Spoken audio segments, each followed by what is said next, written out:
Now I will learn about the causes of seizures in epilepsy. Seizures can be caused by a variety of factors, including substance withdrawal or toxicity of the amphetamines, then alcohol. Both toxicity and withdrawal can precipitate seizures. Metabolic disturbances like hypocalcemia, low calcium levels affect sodium channels, leading to increased neuronal excitability. Calcium normally guards sodium channels, preventing excessive sodium influx. When calcium is low, sodium channels are unguarded, allowing excess sodium to enter the neurons.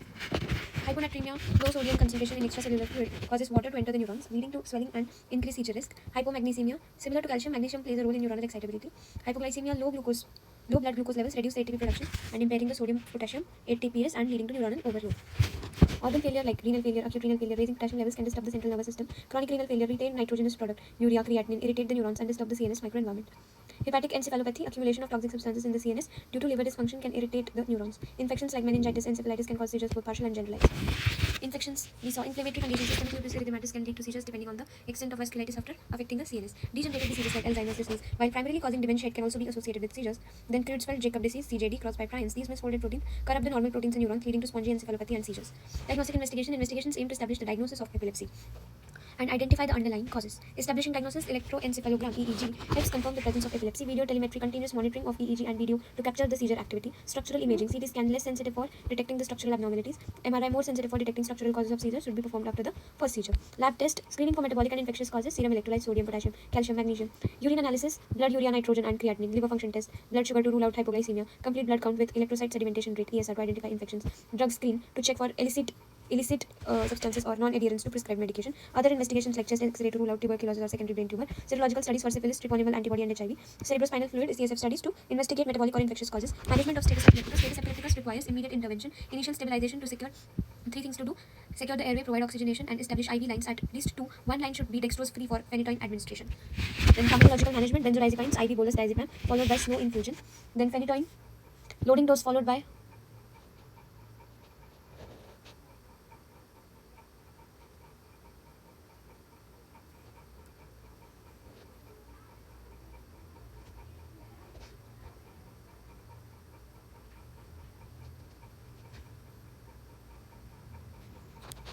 phenytoin loading dose followed by slow maintenance infusion if benzodiazepines fail. Phenobarbital if phenytoin is ineffective. General anesthesia or coma-inducing drugs, propofol as a last resort. Then crucial precaution: hypoglycemia or malnutrition or alcoholism. Administer thiamine 100 to 50 mg IV before administering the glucose. Okay, this prevents Wernicke-Korsakoff syndrome, a severe neurological condition caused by thiamine deficiency exacerbated by glucose administration. अच्छा, तो हमें thiamine देना है before administering glucose. अच्छा, thiamine is crucial for glucose metabolism and maintaining neurological circuits. Glucose administration in a thiamine deficient state can deplete remaining thiamine, leading to degeneration of neurons in the Papez circuit involved in memory and the brainstem nuclei. ठीक है, तो glucose के metabolism के लिए thymine जरूरी है, और जिस स्टेज में ग्लूकोज कम है उसमें अगर हम ग्लूकोज थाइमिन कम है तब हम अगर ग्लूकोज दे रहे हैं तो वो ग्लूकोज इस थाइमिन को यूज़ कर देगा, तो हमें वो वाला तो हमें पहले ग्लूकोज देना है, पहले थाइमिन देना है बिफोर एडमिनिस्टरिंग द ग्लूकोज. ठीक है, क्योंकि अगर ग्लूकोज दे तो वो और थाइमिन डेफिशिएंट को मतलब थाइमिन को डिप्लीट करेगा, जिससे कि न्यूरॉन का डिजनरेशन होगा. न्यूरॉन इन द पैपेज सर्किट जो कि मेमोरी में इन्वॉल्व है, और ब्रेन स्टेम न्यूक्लियाई के भी न्यूरॉन को वो डिजनरेट करेगा. डेफिशिएंसी ऑफ थाइमिन ये कॉज करेगी. ठीक है, वो ना हो इसलिए हम पहले थाइमिन देंगे, पहले थाइमिन को काम करने देंगे और बाद में जाके ग्लूकोज देंगे. Management of epilepsy. Long term management of epilepsy involve several key aspects. Patient counselling and advice. Address the social stigma associated with epilepsy. Explain implications for driving licenses and professional careers. Advise against operating dangerous machinery or engaging in hazardous activity like swimming, mountaineering. Recommend safety measures such as not locking bathroom doors. Identify and advise the patient to avoid trigger factors, example flashing lights, sleep deprivation, noise. Prognosis and duration of the treatment. Seizure control approximately 70 to 80% of patients achieve good seizure control with medication. Duration. Patient typically require 2 to 3 years of being seizure free before considering drug withdrawal. Patient typically require 2 to 3 years of being seizure free before considering drug withdrawal. Okay, म्हणजे 2 ते 3 वर्ष लागतात seizure free बनायला आणि नंतर आपण drug withdraw करू शकतो. Stopping the medication prematurely can lead to seizure recurrence in about 50% of the cases. An implication of drug withdrawal: driving license often suspended and may be reinstated after 2 to 3 years of seizure freedom while on medication. Withdrawal can lead to loss of license again if seizure recur. Social and professional. Recurrent seizures can impact the social interaction and limit career option like pilot, bus driver. ये लोग नहीं कर पाएंगे काम. Careful consideration and patient discussion are crucial before attempting withdrawal. Anti-epileptic drug. Art of management. ठीक है, anti-epileptic drug therapy. This is important in pharmacology. Managing the anti-epileptic drugs requires a systematic and nuanced approach. Choosing the first line drug. Partial epilepsy carbamazepine है, carbamazepine. Generalized epilepsy में valproic acid देते हैं. Absence seizure में ethosuximide देंगे. Implied, not explicitly stated but standard. Okay. Partial epilepsy में carbamazepine. Generalized epilepsy में valproic acid. Absence seizure में ethosuximide. Multiple epilepsy types होंगे तो valproic acid is often preferred. Initiating and titrating the medication. Start with low dose and gradually increase. Titrate dosage until Seizures disappear or until the maximum recommended dose is reached or until side effects appear. Goal is to control seizure with a single drug at the lowest effective dose, ideally below toxic level. Drug failure management: if seizures persist at maximum recommended dose without side effects, then introduce a second antiepileptic drug while maintaining the first drug. Then gradually withdraw the first drug once the second reaches the therapeutic levels. If side effects appear before seizure control or maximum dose, reduce the dose of the first drug slightly and introduce a second drug. If the second drug also fails, then either due to lack of efficacy or toxicity, introduce a third antiepileptic drug, again using a gradual titration and withdrawal strategy. Combination therapy: consider using multiple drugs only after exhausting trials of individual drugs at maximum tolerable doses. Surgical options: rarely surgical interventions like temporal lobectomy may be considered if medications fail. Monitoring and side effects: continuously monitor for side effects of antiepileptic drugs. Drug withdrawal decision typically considered after 2 to 3 years of seizure freedom. Factors favoring the withdrawal are adult onset with a managed underlying causes, normal IQ, normal EEG. Factors against withdrawal are history of difficult to control seizures, abnormal EEG despite clinical seizure freedom. Withdrawal should be gradual. Okay. Driving is usually banned again during the withdrawal period. Special considerations for females. Female patients have unique consideration regarding antiepileptic drugs, contraception and drug interaction. Certain antiepileptic drugs, example phenytoin, carbamazepine, induce liver enzymes that metabolize oral contraceptives and reduce their efficacy and potentially leading to unintended pregnancies. Advice is use antiepileptic drugs less likely to interfere with oral contraceptives, example valproic acid.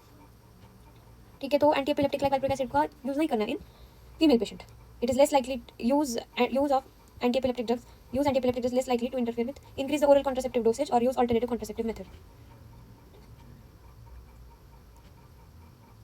अच्छा, म्हणजे असे अँटीएपिलेप्टिक बघा जेणेकरून की ते oral कॉन्ट्रासेप्टिव्हवरती ते कमी interfere करणार आहे. तर मग व्हॅल्प्रिक ॲसिड देऊ शकतो अशा पेशंटला, कारण ते कमी त्याच्यासोबत इंटरफेअर करतं. आणि fertility issues: some antiepileptic drugs ते like particularly valproic acid may be associated with menstrual cycle abnormalities आणि रिड्यूस्ड फर्टिलिटी, प्रेग्नन्सी आणि teratogenicity. Many antiepileptic drugs pose risk to foetal development. Teratogenic effect आहे. Phenytoin is a notable example. Management during pregnancy: seizures are difficult to control. It may be safer to continue medication, potentially switching to a safer antiepileptic drug.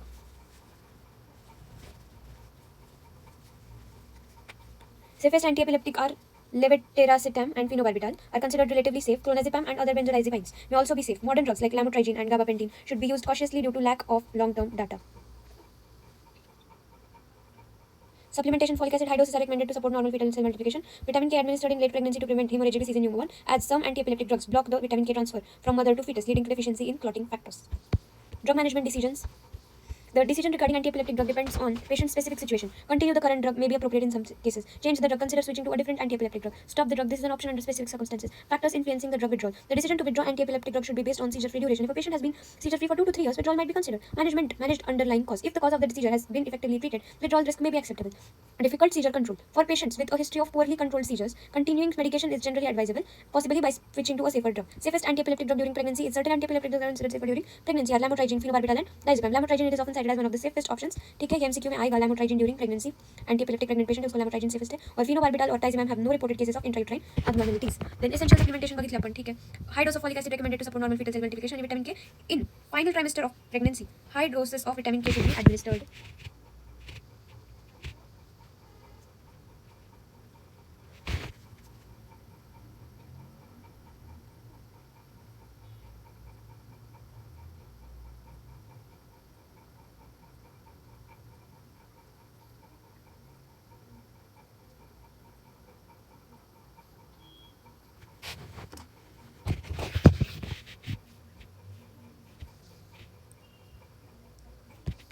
Vitamin K supplementation in late pregnancy.